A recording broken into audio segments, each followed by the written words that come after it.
Hi, I'm Martin Jarvis, and once again I want to welcome you to another perspective. You men of Israel, why do you stand here gazing? There's a story in the book of Acts, the 11th chapter, about the disciples as they were watching Jesus leave. And as he disappeared, they continued, the scripture says, steadfastly looking, at that place where he left. And all of a sudden there were these angels, or this angelic voice saying, "You men of Galilee, why do you stand here gazing? He's not here." So I want to use this verse kind of more in an abstract way, but for all of our lives, why are we standing here gazing? We understand that what goes around comes around. We reap what we sow. Then what are we sowing? Okay? And so I'm suggesting today, and what we're going to look at is how to increase the value of our lives. And when I say value of our lives, I don't mean the value of your own particular life, how much you are worth, as a human being, but what have you created for yourself? Do you have more, or do you have less? Or you're like maintaining, where you've been for so long. And unfortunately, so many of us are simply maintaining or losing. And it doesn't have to be that way, okay? So that's what we're going to talk about. Sort of an example is me. I'm 66 years old. I've been with the government now for over 30 years, and I'm still working. And so many folks are asking me, how come you're still working? Why don't you retire? Why don't you retire and just chill out and have fun and enjoy yourself? I keep trying to explain I am having fun. I am enjoying myself. Another brother was telling me, if you retired, you could travel. Every year my wife and I, we go overseas somewhere. We do travel. And so maybe my perspective is just a little bit different, okay? I mean, I've worked all my life. I started working when I was 17 when I joined the military. After that, I went to work for the railroad. After that, NCR Corporation. And after that, I've been with the government, the Postal Service, for over 30 years now. But I'm still going. I used to be a walking mailman for 26 years. I walked 20 miles a day. But you know what? Even when I was doing that, I was double timing it. I was trying to eat healthy. I figured since I had to go to work, I might as well turn it into an exercise. So even though I had a job, and it was earning me a paycheck, so I was sowing and I was reaping, I also increased my reaping positively by eating healthy, okay? And recognizing, since I had to walk anyway, why not double time it and call that exercise? And a funny side story is, I love to go grocery shopping, But whenever I go grocery shopping, I always stop in the magazine area just to look at the magazine to see what I can get, some kind of information. Not for or entertainment or People magazine. I don't mean that.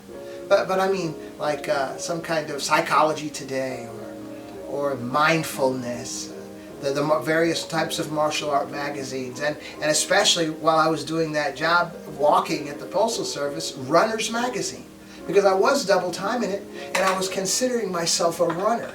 And so that was my mindset. So I was looking at the foods that the runners would eat, the type of shoes the runners would wear, the mindsets, the exercise, and all that good stuff, okay?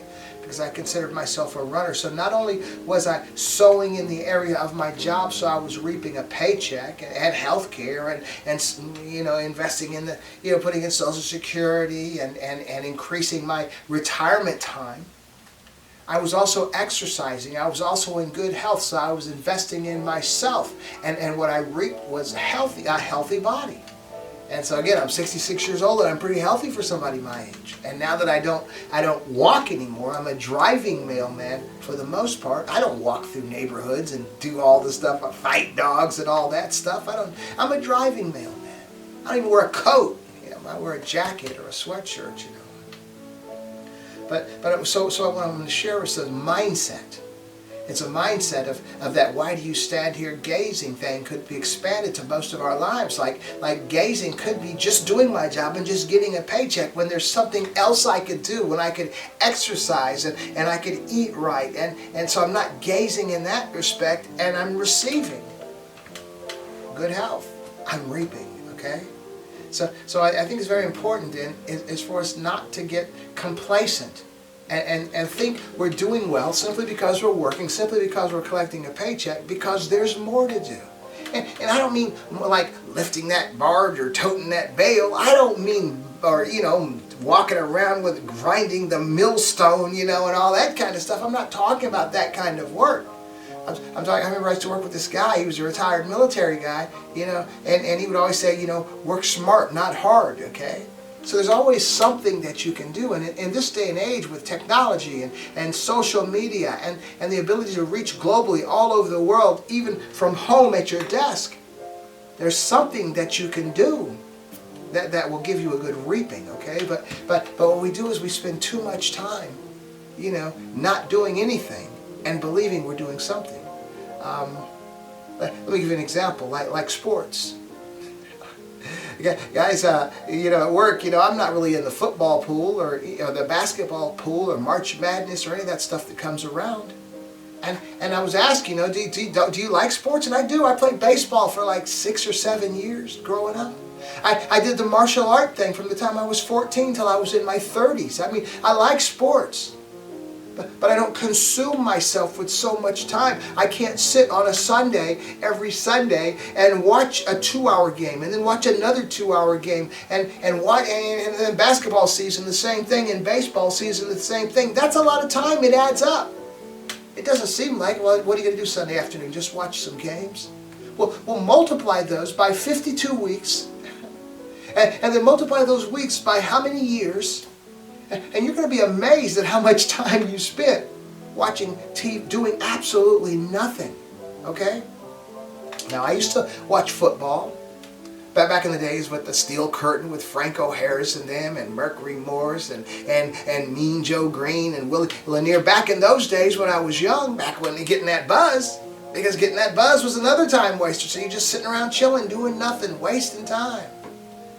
Now see today, I do like sports. I like football, but I'd rather just watch the highlights. Now I'll sit down and watch 45 minutes or an hour of highlights from the whole week, the best plays and all that, but to spend a whole time watching a whole game, and then the next game, and the next game, that's a lot of wasted time. Why do we stand here gazing? What do we expect to be producing? Okay? and so what I'm suggesting, let me give you maybe another way to look at it. Okay, time. Time equates to money, okay? I always look at time as more valuable than money because what money allows us to do is purchase time, If I need to go to Huntsville, Alabama, I could take a bus there pretty cheap, but I could spend more money and I can get there in an hour, okay? So time is more valuable than money, and we use money to purchase time, right? Okay? So look at it this way. Look at it, okay, renting. And we don't see it this way, renting an apartment. So I have a rental property that I paid less than $30,000 for. It was a bank-owned property about 8 or 9 or so, 10 years ago or so. And I've had a tenant there for 7 years at $1,000 a month. Okay, a little up, a little down, around that. And she's been there for like 7 years. Well, to her, she's thinking, well, payday's coming, so I got to save $500 out of this check and $500 out of that check. So each month she gets there, able to pay her rent and utilities and groceries and do the things that she needs to do. So every month she makes it, she gets her rent paid, gets her rent paid. Well, guess what? In 7 years, she's paid $84,000. That's 1,000 times 12 times 7. $84,000. So that's how money, without even realizing, I'm just doing 1,000 a month. I'm just doing 500 a week. I'm just doing 500 a week. And you're going to live, if you live, you're going to be alive. Within 7 years, she's paid $84,000. Imagine that. That shows you how much this number can increase against us without even realizing it. Because we're creeping incrementally and we're only looking at the $500 every 2 weeks or the $1,000 a month. And it's the same with the time. I'm only spending 3 hours or 4 hours on a Sunday, watching these sports. But multiply that 4 hours by 52 weeks. Multiply those 52 weeks by the last 30 years. How many hours have you spent when you get up and walk away? What have you got? Well, my team did this. That ain't your team. They're getting paid. Are you getting paid? No. That's the trick. Let's see here. And we do this. We do this all the time, especially with money. And this is why we're broke so often. I'm looking at my buddies, you know, driving these new cars, driving these cars. My wife too, she's always in my case about having a new car. You know, she's got a car a few years old. My daughter's got a car that's almost paid off, will be paid off shortly. I have a 2004 Tundra truck, which I think is cool. I have a 2010 Nissan Murano. And I also have a 1994 5.0, you know, Mustang. Old cars paid for. And so I was trying to express to my daughter the idea of not standing here gazing, or the idea of applying that to money that you're not making. You know, that's standing here gazing to me, money that you could have made that you're not making. So I said, look, your car, and I'm paying her car payment. So I bought her car for her when she was 16 years old for 5 years, $500 a month. And I said, look, and you know, funny thing is, I just got a call from the dealership because the car's almost paid for. It's going to be paid for shortly. And I got a call from the dealership saying, you know, we want to buy your car back. My wife, they called her about her cars. Well, why do you think they're doing that? Because they know that your payments are about to expire and they want you to buy another car to tie you in for another 4 to 5 years. $500, $600, $700, $800 a month car payment. Remember my tenant, how that adds up. $1,000 a month in 7 years is $84,000. What could you have done with that? So I look at the money that I'm saving. I mean, I haven't had a car payment in I don't know how many years. and that's why I look. Maybe it's because I have a business degree. See, my wife has a degree from Miami University, Oxford, Ohio, and her degree is in purchasing. That's appropriate. Purchasing. Mine is in business. I see things just a little bit different. What I see is money saved is money earned. I see it from that way. So look at my daughter's car, for example. So I told her, and I talked to her last night about this because you know, a lot of times for older folks, it's hard to teach an old dog new tricks. But with your children, man, that's why it's so important to be sober, not to be high, not to be drunk, not to be stoned, to be present in your child's life, because you can impart all this wisdom, stuff that you might have missed when you were their age. So I said, look, I said, I'm paying $500 a month for your car. And you can, she's in school right now and on her way to become an attorney. She's got a few years to go. I said, this car should last you long past you're an attorney. I bought it new, and you're getting the checkups and all that stuff. It should last you a long time. And look at this. I said, $500 a month for 5 years. That's your car payment. That equates to $30,000. Okay? Now, if you had invested $500 a month in the S&P 500, for example, at say 10%, you know, interest, you know, and all that stuff, you'd have $39,000. So you have a new car, and you're in the whole $30,000. You're at a negative $30,000. If you had been investing the same amount of money that just got you to be a negative $30,000, you would have a positive. You would have $39,000 at the end of that 5 years. So that's interesting. And the way I look at it from a business perspective, because a potential gain that you didn't gain is a loss, and a loss is a loss. So if I spent $500 a month for 5 years and lost $30,000, where if I had invested it for 5 years and gained $39,041, I would have $69,000. That's a $69,000 loss simply because I wanted to buy a new car. I went in the hole, plus I didn't make the money I could have with that same amount of money I was spending. And this is what we do, okay? And this is gazing. This is going nowhere and thinking we're going somewhere. What kind of car you drive? And all this stuff. No, man. This is why we lack. Because we don't even realize we're simply standing here gazing. What are you doing for your future? So what I've shared is my body. You know, what are you investing in your body? Are you obese? Are you overweight? Are you unhealthy? Are you not eating healthy? Are you not exercising? You're not doing the things why are you standing here gazing? You should be better off right now. And so that's what we're talking about right now is the things that we're not doing So it's just about everything in life. You know what I'm doing right now? When I thought, when I'm sort of encouraged to retire by my loved ones and my friends and acquaintances, man, and I'm doing too much. I don't mean I'm doing too much in a negative way. I'm doing too much to retire. See, I look at my body. My body is an asset. Okay, like you might have an investment property, like the rental property. And so you make sure that the plumbing is okay. You make sure that the roof is okay. You make sure that it's okay so it will be livable, so it will continue to generate that revenue, that income for you, okay? And what I'm suggesting is so is your body. Your body is an asset, or at least mine is. Because I'm producing, man. I'm producing a paycheck, a very good paycheck, every 2 weeks. I'm producing health care, okay? I'm producing a more years in my retirement. I'm producing more time to garner for Social Security. I'm producing. And as long as I keep taking care of myself, it's gonna keep producing longer and longer. So I don't see a lot of folks when talking about retiring. Man, when you consider the concept of retirement, what was the purpose of it? Okay, the purpose of it was that years ago, when a person got old and couldn't work anymore, they stopped working, and then if they hadn't done some investments or savings with their money, which they probably hadn't, they'd just be poor. They'd be destitute. So this concept came up to take care of people that had devoted their lives to work. If you work a certain amount of years, these many years, 20 years or whatever, you can retire and keep getting a paycheck. Social Security the same. But so it wasn't, so when you hit a certain age, you can just stop working and now I can have fun.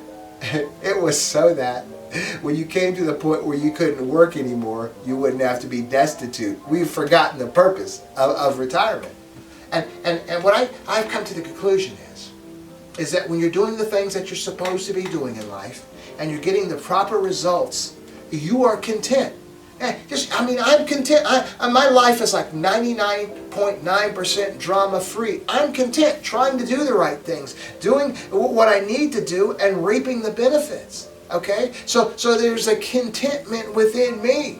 When there's not a contentment within you, we're always thinking, if I could just do that, I could. It's sort of like the drug guy, the dude that's on drugs, the drug addict, okay? If I could just get that buzz again, if I can get that right buzz, if I can get whatever, I'll be happy, I'll be content.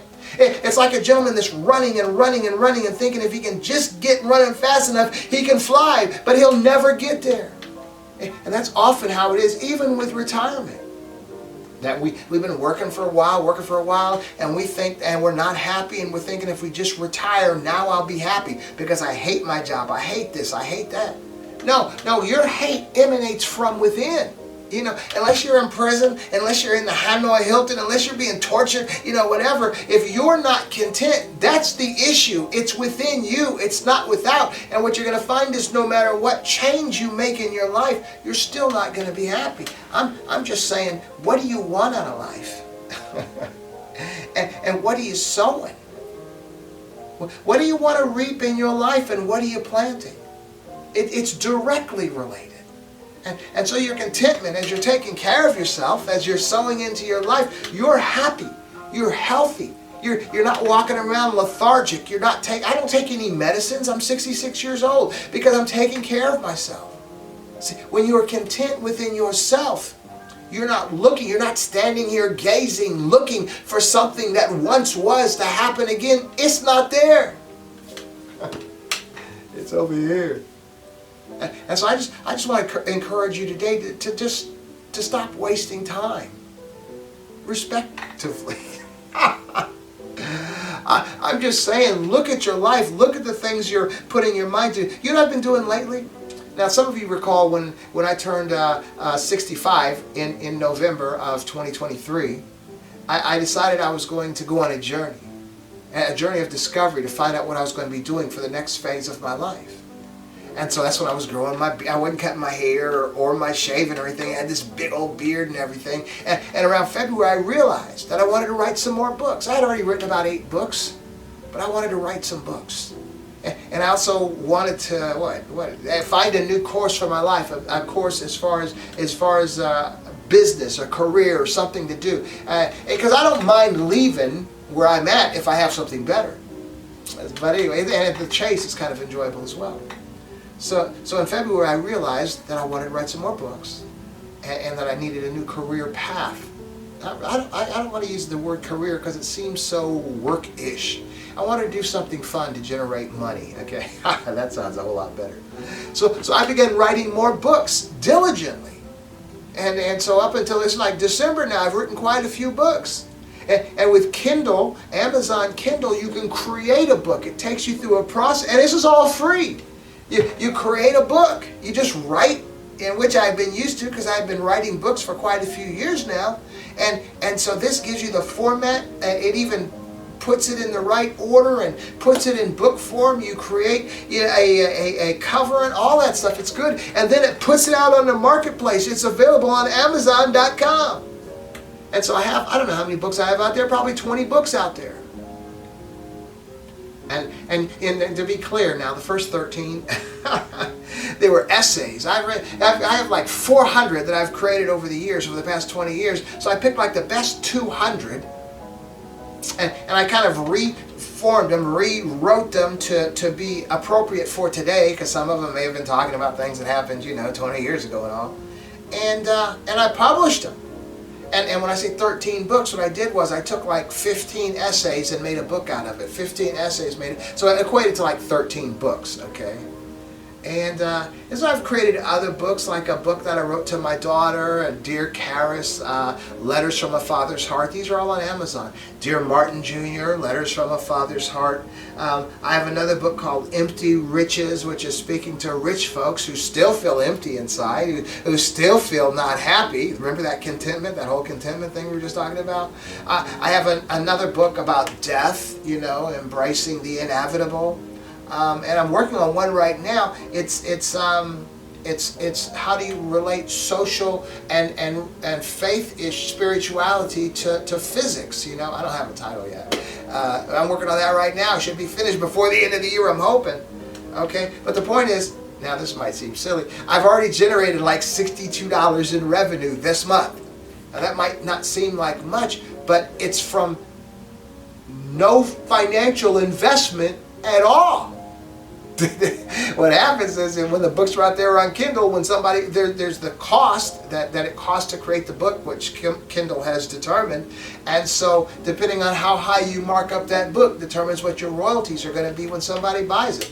It's not like the old days where you just buy 200 of the books you wrote and then you just try to sell them off. No, they don't even create until somebody purchases on Amazon, and they'll have it within like 3, 4, 5 days.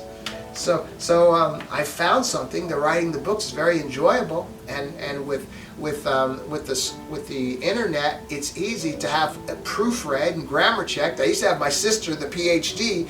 I'd send her my stuff, and she'd put all these corrections. And oh man, that was a tedious process, and I know she was getting sick of me. But now with like Grammarly, you just hit the button and it goes through and just corrects. Well, it tells you what you should do, and you just hit OK, and corrects all the grammar, punctuation, all that good stuff. Free. So all I'm saying is, I'm taking the time to create for future revenue, current and future revenue. So I could just be sitting here gazing at the TV, or just sitting here gazing at the stars. But there is no positive reaping in that, because there is no sowing. That's the biggest trick, I think, that's been perpetrated upon us and in a successful nation, is our entertainment. Our entertainment, because it entertains us and takes up so much time. And I found myself as well, I can get trapped in that too, watching some episodes on Netflix or Hulu or Paramount. And before you know it, man, I let like 3 hours go by. We can't do that. We can't afford to do that. Because there is no reaping of anything beneficiary for having spent so much time simply watching someone perform. And the thing is, they're getting paid, the actors are getting paid, the football players are getting paid, the basketball players, they're not doing what we're doing. See, we're finding ourselves kind of like, this is my team, San Francisco, this is my team, Dallas, Cleveland, Cincinnati, whatever, Pittsburgh, these are my teams. That's not your team. You're not getting paid. They are. So they're not even doing what you're doing while you're watching them. You're watching them sow and reap in their own lives while you are getting nothing in return. And I'm just saying, we got to stop standing here gazing. Put our hands to doing something. Man, what you can do is, AI is a very impressive tool to me. AI has access to everything all over the world. So many people are afraid of AI. Man, you can go into AI and give it your resume. Even if you have a resume, you can copy and paste your resume in AI and say, what do you suggest? I'm sitting here, I don't know where to go. It'll tell you. Or you can just put on your attributes, your likes, your education, even your lack of education, but some of the things that you're good at. Just lay it all in there. AI, how can I monetize me? It'll spill it out.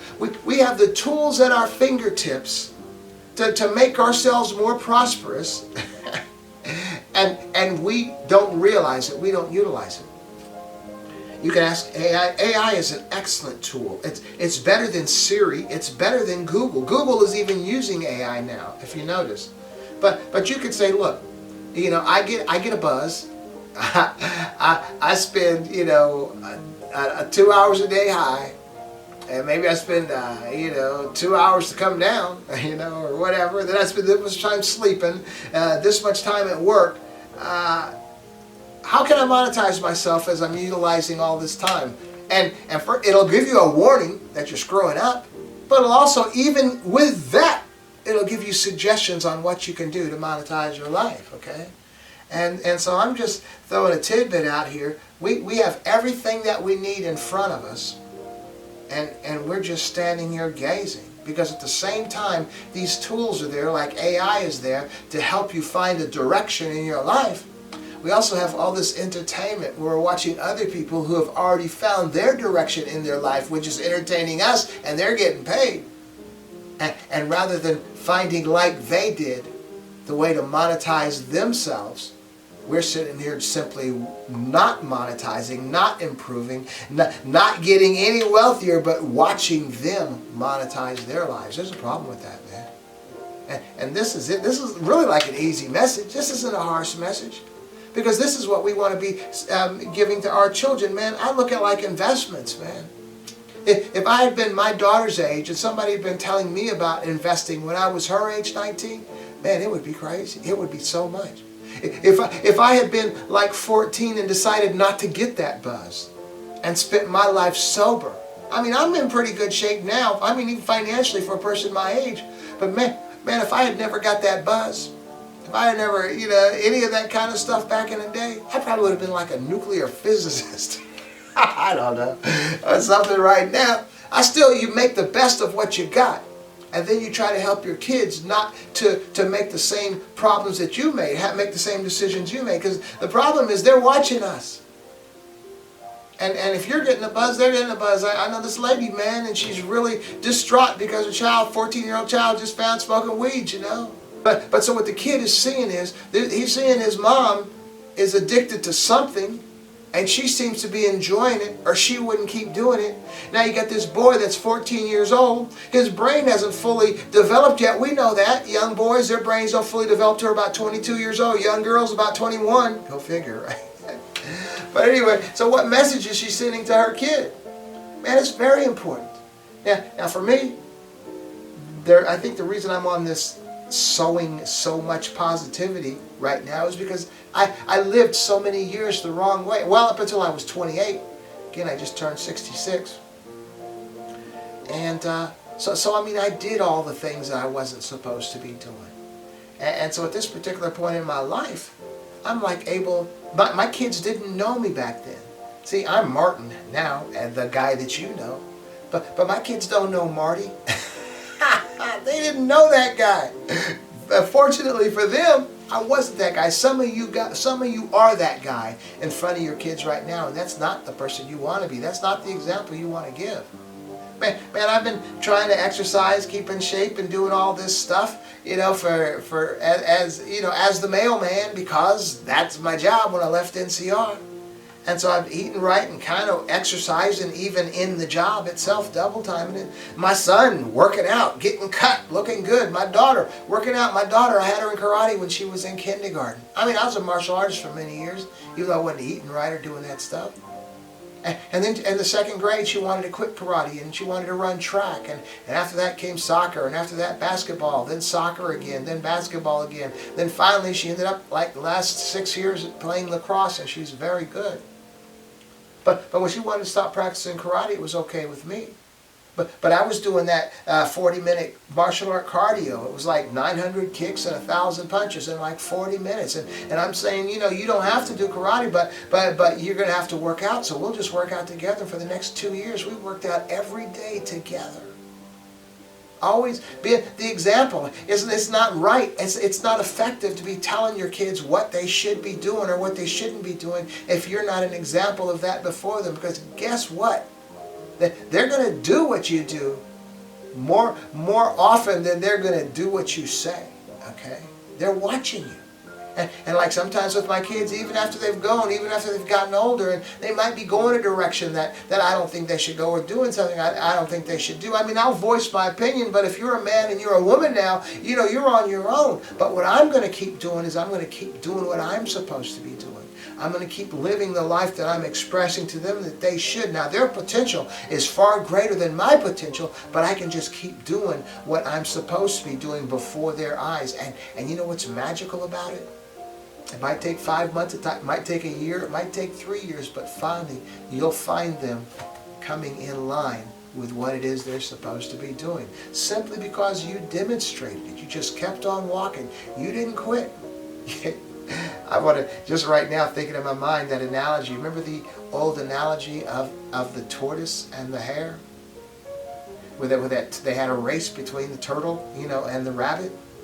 And the rabbit was like, man, you know, that guy is so slow. So the rabbit was running at first, and then he's like looked way back. The turtle was just trudging along way behind him. So the rabbit decided he's going to chill, going to take a nap, lay down, go to sleep, wake up, and go ahead and finish the race. Went to sleep, fell asleep. And that turtle just kept on walking at a slow pace. Eventually that turtle came by. There's the rabbit there sleeping. He just keeps on walking, keeps on walking. Eventually he's right there close to the finish line. The rabbit wakes up and panics and sees the tortoise way up there, starts running as fast as he can. But just before the rabbit gets to the finish line, the tortoise just crosses right over. And the tortoise wins that race. What I want to use that analogy in a totally abstract, different way than anything you ever heard that I just thought of right now, is that tortoise can resemble the good advice that you're giving your children, okay? That they should be living by, even when they're so old that you can't make them do it. You just keep doing what you're supposed to be doing. And so that tortoise, the rabbit then falling asleep is kind of like your kid, but kind of like the kid with the bad habit, kid with the lifestyle that maybe they shouldn't be, or making decisions they shouldn't be doing. You just don't stop and just rag on them. Just keep doing what you're supposed to be doing. They'll wake up.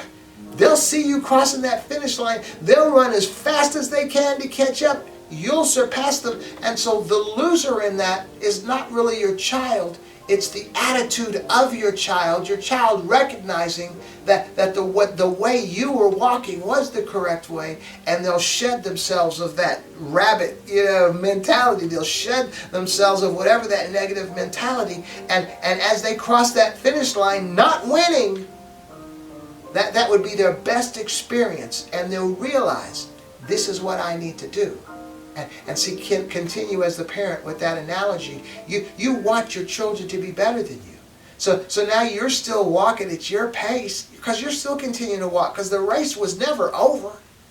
But now your child has this new revelation they garnered from your steadfastness in the way you walked. They became that. And then they were able to pick up the pace and surpass you, which is the way it's supposed to be. Your children are supposed to surpass you. You know, I just made that up. I just made that up just now. But for real, that's the great analogy. Because you want your kids to be better than you. Ragging on them, just isn't going to work. They're going to resent you. It's not going to give them energy and motivation to be that. But if they just see you walking, and then they realize the situation of their life eventually isn't where it needs to be, isn't progressing, they're going to realize maybe you had a point. They're going to catch up to you, okay? And that imaginary finish line really isn't a finish line. Life continues on, but at that that line right there that they cross over is when they adjust their attitude. And they acquiesce to, oh, maybe dad was right, maybe mom was right. They change, and then they take off and they leave you in the dust. And that's where they're supposed to be. But you were the example. Man, those life lessons for your kids, they never change. And realize you're giving your child a life lesson one way or the other. Okay? So if you stand there gazing, man, they're going to stand there gazing. If you're exercising and working out and eating, man, I've been eating right and healthy in front of my daughter probably since she was born. She's 19 now, and as well the exercises that I've been, the education. I earned my associate degree, my bachelor's, and my MBA from age 50 to 60. I missed a half of a quarter in 10 years. That's it. I went to school the whole other time. She watched me from age 3 to age 9 to age 13, and so now she's in school, on her way to becoming an attorney. Okay, but as well, and so that surpassed me. I've gone over that in many programs. But the one very impressive thing is that as I've tried to eat healthy, man, she eats way healthier than me. She doesn't eat sugar, man. So she's home for the summer from college or for the winter Christmas vacation holiday. Man, yesterday, man, she made oat milk and liked it. She makes ketchup because she doesn't like the stuff in ketchup. She makes mayonnaise. She made this whole breakfast that was natural. I mean, this is how she lives. She showed me through her Instagram. All these pictures on her photos of all these dishes that she makes.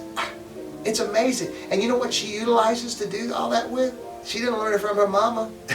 She had to learn it from me. She learned from the internet. Remember I was telling you about AI? Well, she doesn't use an AI for that, but she's using like Instagram or TikTok, other people's, healthy meal. What I'm saying is that internet is out there, man. It can either be a blessing or a curse. Man, use it as a tool or a self-inflicted weapon against you, or use it as a tool to make you better. You can. We have so many tools around us, man, to help us be well. Even AI, man. One time I sat down. I know I'm just rambling now. We're almost done. I eat I probably eat more healthy as far as natural foods than anybody that I've ever met. Only because I found something that works. Since I've been a mailman, I had this process. Since I got to work every day and I got to walk every day. Well, I haven't walked in 4 years. I drive now primarily. But I ate right. And so, man, I eat very healthy. And so one day I went to AI and I just plugged all the stuff in that I eat in the course of a day.